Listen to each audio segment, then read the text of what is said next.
Johnny Dollar. Dollar, this is Michael J. Kendry at the San Francisco office of International Life and Casualty. Mr. Kendry?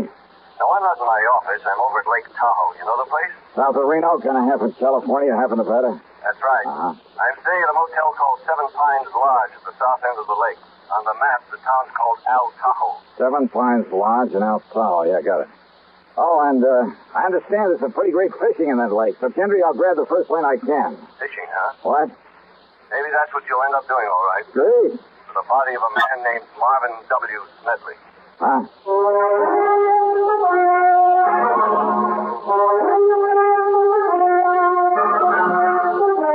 CBS Radio brings you Bob Bailey in the exciting adventures of the man with the action-packed expense account, America's fabulous freelance insurance investigator. Yours truly, Johnny Dollar.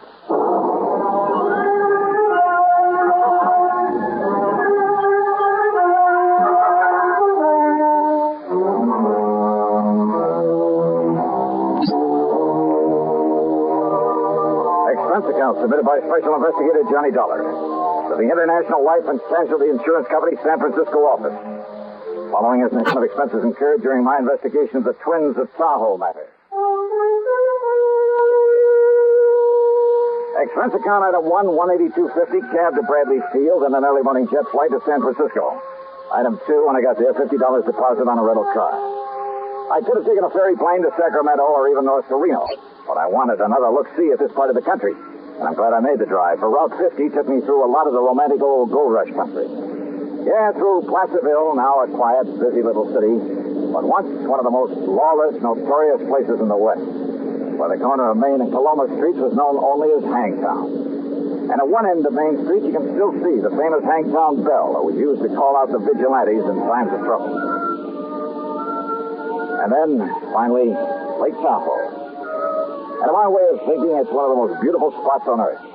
Over 20 miles long and about half as wide. Its deep, clear water is the bluest I've ever seen, except in the shallows along the edges where it changes to an almost brilliant emerald. Tall, snow-capped peaks stand out above the dense, forever-green forest that surrounds the lake, barely hiding the many resorts that nestle together along the water's edge. And the water's cold out there and very deep. There are parts that have never been fathomed. Now and then I could see the clean, cloudy wake of a speedboat, sometimes with a water skier in tow. A group of small sailboats, white canvas, spread to the wind. Here and there along the shoreline, a few hardy souls in swimming, braving the chill waters in that breathless high altitude before the early winter snows would come. And then, in contrast, in various spots along the highway on the Nevada side, as such things are illegal in California, there were huge, gaudy, restless, noisy gambling houses. And Al Tahoe at the Seven Pines Lodge, and there were 7 tall pines around the neat little motel. Kendry was waiting there for me. Dollar? Yeah, that's right. Glad you made it. I'm Mike Kendry. Oh, yeah. How are you, Mike? Come on into my cabin. I'll tell you what it's all... Mrs. Elton, Mr. Dollar's arrived. I'll settle him in the cabin next to mine. Come on, Johnny. Yeah. Hey, you mentioned fishing for the body of a man by the name of Smedley. The police are fishing for it now. Marvin W. Smedley. He was a client of ours. Very wealthy, retired. Come on in. Sit down. Okay, sure. Well? On the way in here, you passed a big piece of lakeside property with a small stone house set back away from the beach. Oh, yeah, I know. Smedley's, where he lived with a housekeeper, Mrs. Turner, and his twin nephews, Tracy and Alfred Smedley. They're 25 or 6. So what's happened? About 3 o'clock this morning, Mrs. Turner woke up to what she thought was the sound of a shot. She went into the boys' room to see if they'd heard it, but they weren't there. Oh? And she remembered Tracy had said he'd be out gambling all night over on the Nevada side, and that Alfred was at a 2 or 3 day house party at the upper end of the lake. And rather than try to waken old man Smedley, well, she decided it was only a backfire and went back to bed. Yeah? But when she got up for breakfast, well, she found the library in a real mess, and the safe had been rifled. No sign of Smedley? No. Go on, Mike, please. Now, she knew that old Smedley had a habit of getting up in the middle of the night and going in there and counting his money. He never did trust the banks, kept everything he had in that safe. So she knew right away what must have happened. She knew for sure when she found that Smedley wasn't in his bedroom or anywhere else around the house. Also, she says she could smell gunpowder there in the library. Well, did she call the police? Yeah, and Sergeant Corder came running. And when he found the footprints leading down to the beach, down to the dock, and the marks of a body dragged along. And the body itself? No sign. Must have been weighted down and dumped into the lake. Who, Mike? No question about it. They've been living easy off him for years, just waiting for him to die so they could get their hands on his money. One of the twins. Only one of them? Only one set of footprints out there in the sand. Have the police been able to find the twins? They sure have. They've got them locked up in the local hoosgow. Then what's the problem? Only one of them did it, Johnny.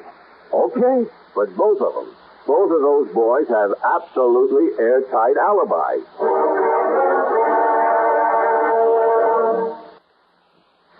Now, Act 2 of yours truly, Johnny Dollar.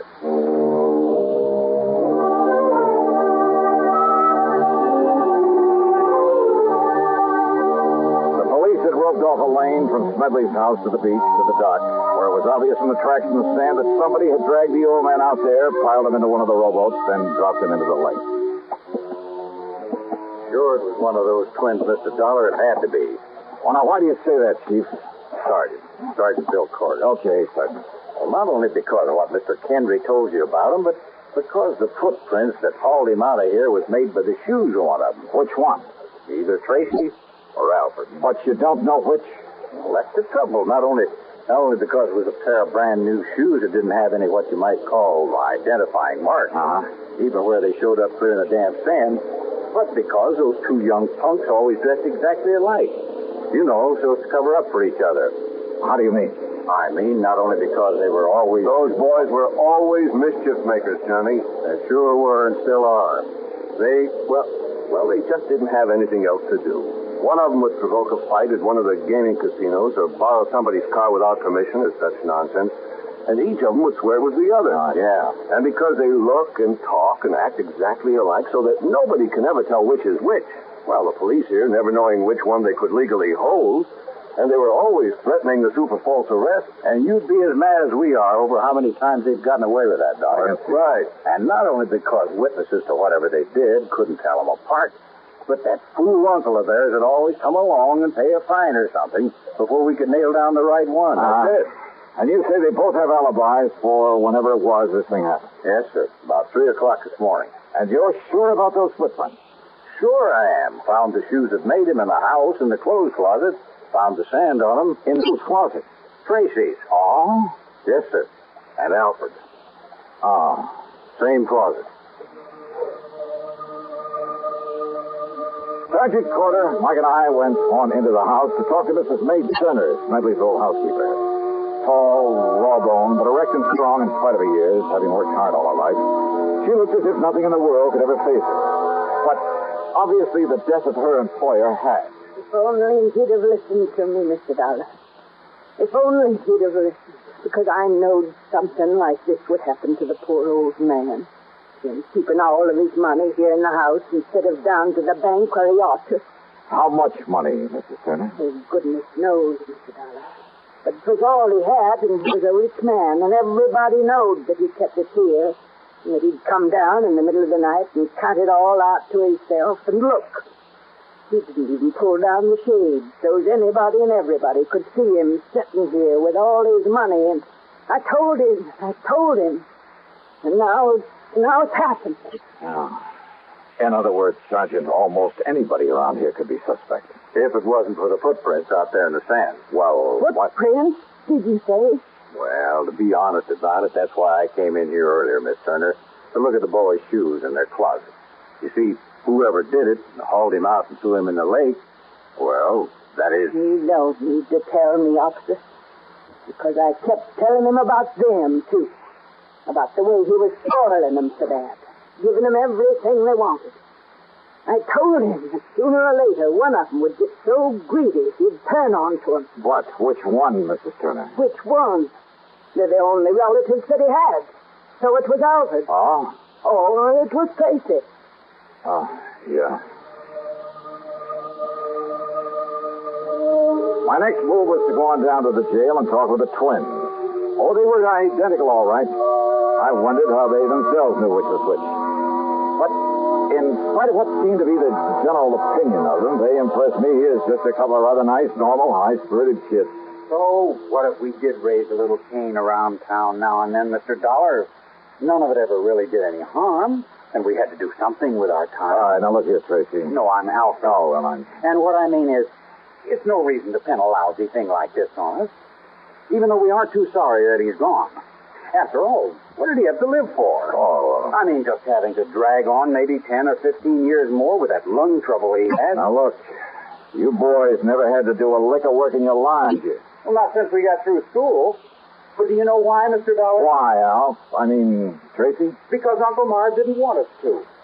He'd worked so hard as a prospector and a miner, accumulating his pile, and he wanted somebody to enjoy his money. And that old skinflint ever want somebody else to enjoy it? That's right, Trace and me.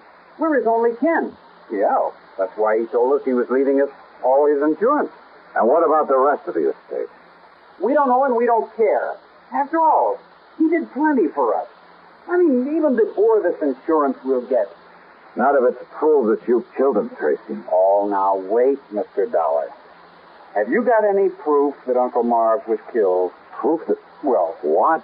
I mean, sir, that unless you find his body... Don't you worry about that, Tracy. Al. My boys will find his body if they have to drag that entire lake. But unless you do, you won't really have a case against us or anybody, will you? We'll find it, all right. And why don't you suspect somebody besides us? Yeah? Like who? I'll tell you who, Sergeant. What about all those old prospectors from the old days that he did out of mining claims that have kept coming back to him for handouts? Oh, you're a fine one to talk about handouts. Now listen, don't tell me you aren't glad that he's gone. Yes. Trace and me and that old witch Turner and all the other people. Now, you wait a minute. If Miss Turner hadn't taken care of him all these years... Oh, sure. All right. I understand you boys have pretty good alibis for 3 o'clock this morning. Do we have to go over all that again? What, afraid you might slip up retelling them, Al? I'm Tracy, Mr. Dollar. Okay. Now tell those alibis to me. Okay, Mr. Dollar. Whatever you say.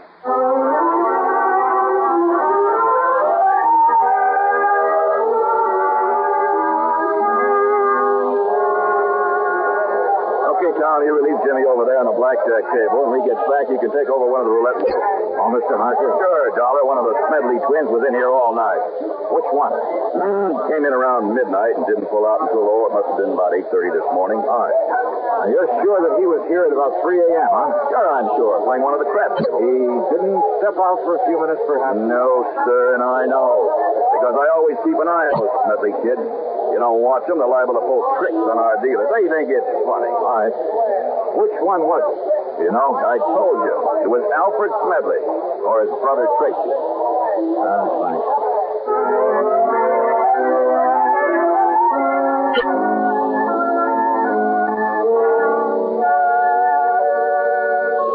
You said you won't come in and have a little refreshment, Mr. Dollar. No, thanks. Just go on with what you were saying, please.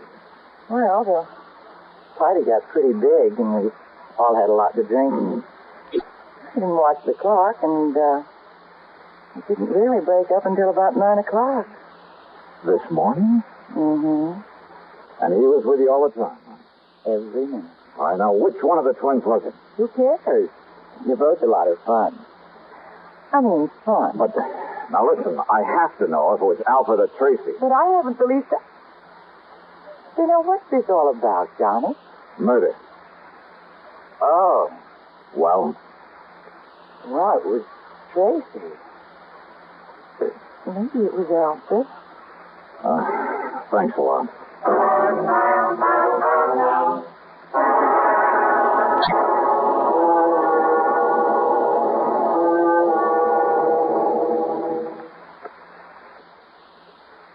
Now, Act 3 of yours truly, Johnny Dollar, and the twins of Tahoe matter.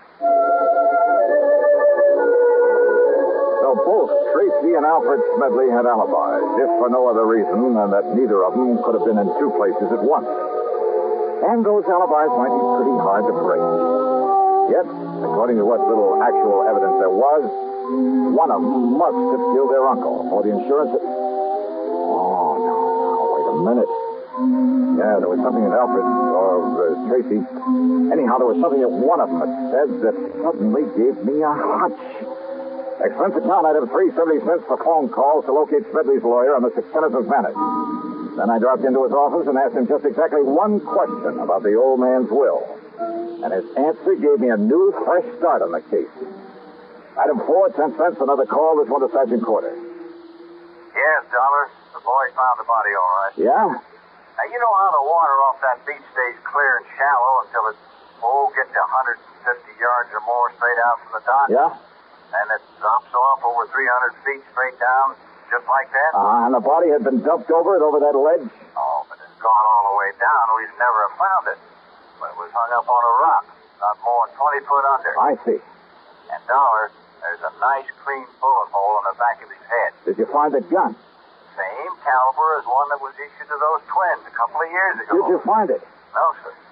And if it was dropped overboard, too, and it must have been, well, I hate to say it, but, Dollar, we'd never find a little gun in over 300 foot of water at the bottom of that lake. No, all right, then. We'd never find it in 1,000 years. Maybe we don't need to, if I can pull off a little bluff.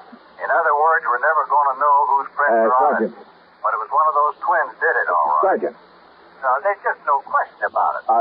Listen, Sergeant, listen to me, would you please? I want to go back to the house. Huh? You meet me there in the library, there at Smedley's house. Oh? Yeah. I'll be there in 5 minutes.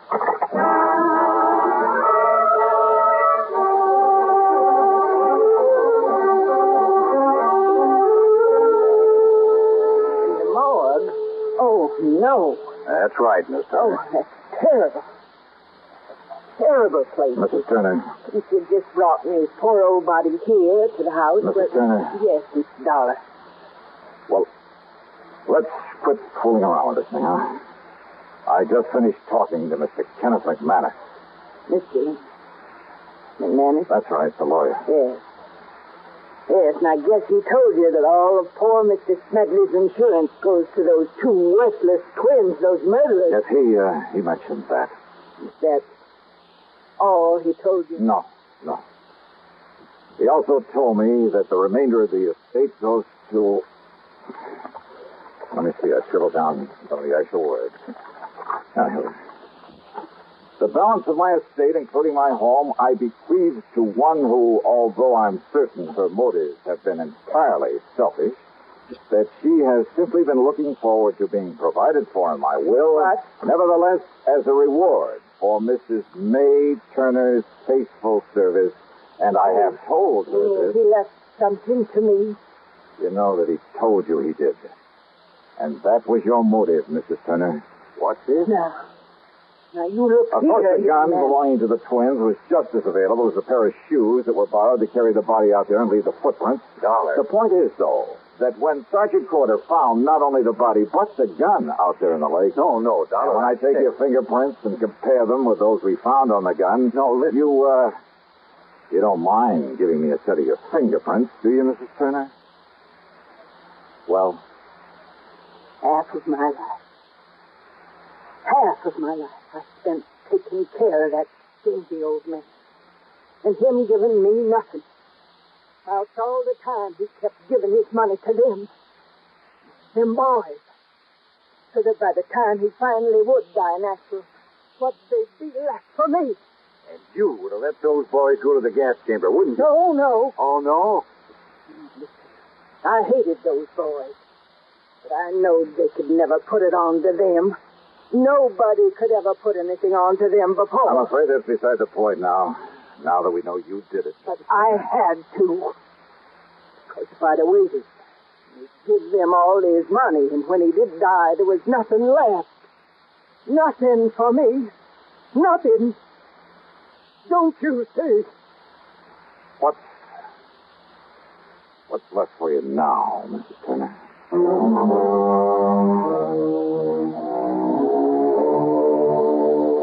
Oh, sure, from here on in, it's up to the courts. And no doubt the whole estate will go to the twins. You know something? I hate this kind of a case. It leaves a bad taste in my mouth. Expense account total, including incidentals and the trip back home, $416 even. Yours truly, Johnny Dump.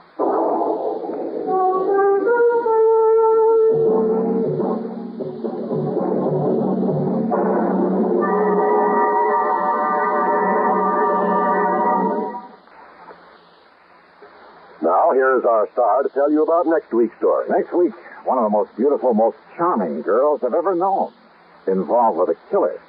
But now, don't misunderstand me. I didn't say how she's involved. As a matter of fact, it's to protect her from a killer that I take on the case.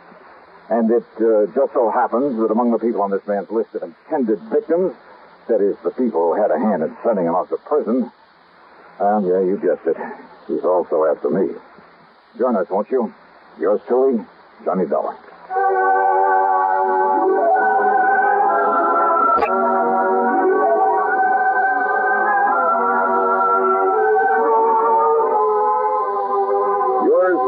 Johnny Dollar, starring Bob Bailey, originates in Hollywood and is written, produced, and directed by Jack Johnstone. Heard in our cast were Virginia Gregg, Gene Tatum, Paul Dubois, Forrest Lewis, Sam Edwards, Herb Ellis, Tom Hanley, and Bill James. Be sure to join us next week, same time and station, for another exciting story of yours truly, Johnny Dollar. This is John Wald speaking.